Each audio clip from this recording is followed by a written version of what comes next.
Hey everyone, welcome back and thanks for joining me. Today I am standing here with two little crocodilians and I just got these guys about a month ago. Both of these were confiscated right here in New York because they were being kept as illegal pets. In New York State, crocodilians are regulated and you require a special license to have them, so I got the call to take them in for now. I thought today would be a great day to introduce you to them, tell you a little bit about what type of crocodilians they are, and then we're going to chat a little bit about why crocodilians don't make good pets. So stay right here. I'm Mark Perpetua, and you are watching Croc Chat.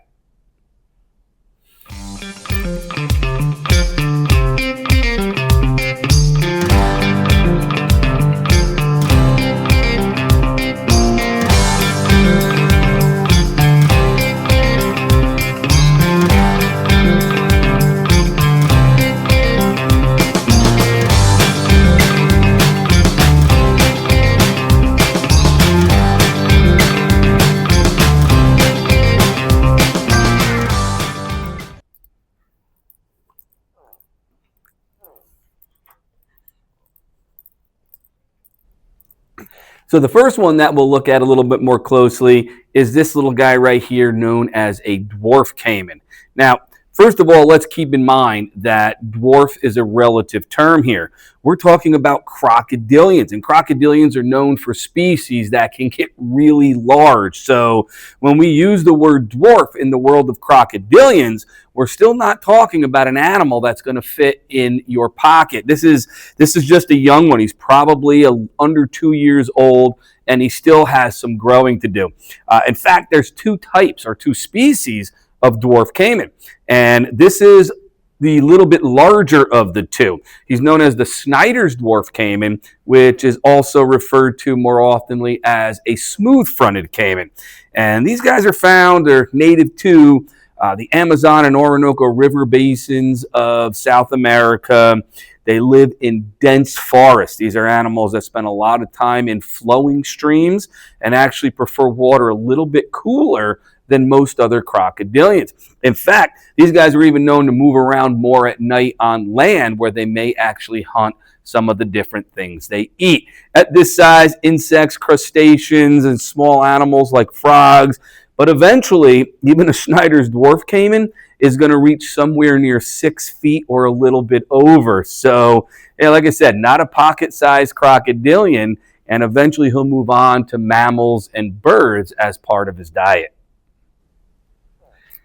The other one that came from that same home is this little Morelet's crocodile. Now, Morelet's crocodiles still are not the largest of crocodilians, but they get much bigger than the dwarf caiman. Morelet's crocodiles can grow somewhere around 9 feet long or occasionally bigger for some larger males. Now, Morelet's crocodiles are native to Mexico. They live along the east coast of Mexico, through Belize, and into parts of Guatemala. And they live in freshwater habitats with lots of vegetation. So in many ways, their natural history isn't all that different from our own American alligator. In fact, one of the things larger Morelet's crocodiles are known for is as they grow, their head gets really wide for a crocodile. He still has that characteristic notch where he's got a lot of the bottom teeth showing like other crocodilians, but with that large, broad snout, it gives him a lot of extra strength for eating larger mammals, birds, and turtles. Yeah, crocodilians' bite force is strong enough to crush the shell of a turtle. Now, this guy here, he probably was kept with another crocodilian at one point. These were the only two that came in from this particular seizure, but if we look at him, he is missing half his tail. Usually where both of these rows come together of the large pointy scoots on the outside of the tail, it narrows down to that single section of scoots, that single row, that is also just as long as the part he already has. And that, of course, is the base that provides the muscle, and then the flat part that provides the surface area for their swimming. So I'm not sure when this happened to him, whether it was with this particular owner or whether it happened with a previous owner, but it also shows how tough crocodilians can be. This tail has completely healed over. There's not any sign of infection, and this guy is completely healthy, just missing half of his tail. Here's another example of what sometimes happens when people try to keep crocodilians as pets. This alligator was found in New York back in November of 2024. So I've had this guy a little over a year, and he was found released. Yeah, that's right. This guy was captured out of a creek in New York State in the month of November. And, well, it's just not good to release your unwanted pets. Whether this guy became too big or too hard to handle, we'll never know why he got released. But an alligator in New York is not only bad for the environment, but this guy never would have survived the winter. And I know we've all seen pictures of alligators with their noses through the ice in the southeast, but keep in mind, New York winters are much colder, they last much longer, and they can be much more harsh than the short cold snaps that might pass through the southeast every now and then. So while alligators are more cold tolerant, they still could never survive a New York winter. And keep in mind, that little caiman and that Morelet's crocodile, they come from even warmer, more tropical climates. So they're going to be even more sensitive to northern temperatures. So right now, the little caiman and crocodile are in quarantine enclosures. They'll be in quarantine for 90 days before I let them mingle with the rest of the collection. And, well, the caiman is still small enough that this enclosure can do for a while. The crocodile is all ready for something a little bit bigger.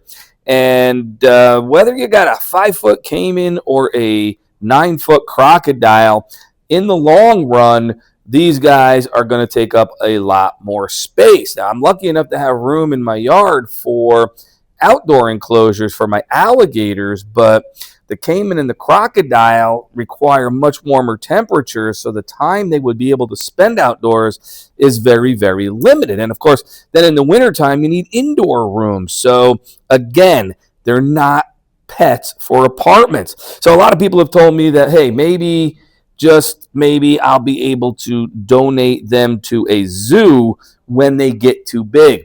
Now, keep in mind, many zoos are currently working with endangered species and rare crocodilians and don't have a lot of room for things that are commonly available on the pet trade.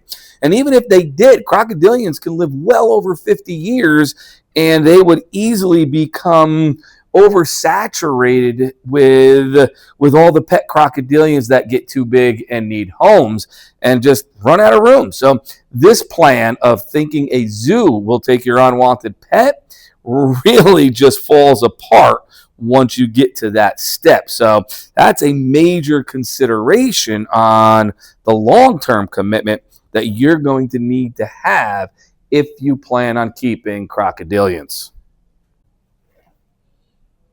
And just a quick reminder that your support for Croc Chat is also support for the Crocodilian Conservation Project. So I didn't make this video to tell anybody that they should or can't have a crocodilian in their care. However, I did want to emphasize the special requirements and consideration that needs to be given to animals that need a lot of room because they get big and present potential dangers because they can bite hard. In fact, a lot of important work has been done by people in private collections that have helped out both the zoo field and conservation. So I really hope you enjoyed meeting the Morelet's crocodile and the Snyder's dwarf caiman today. Let me know what you think. Go ahead and leave a comment about what you think about crocodilians as pets or in the pet trade. Till next time, thanks for watching. Later, Gator.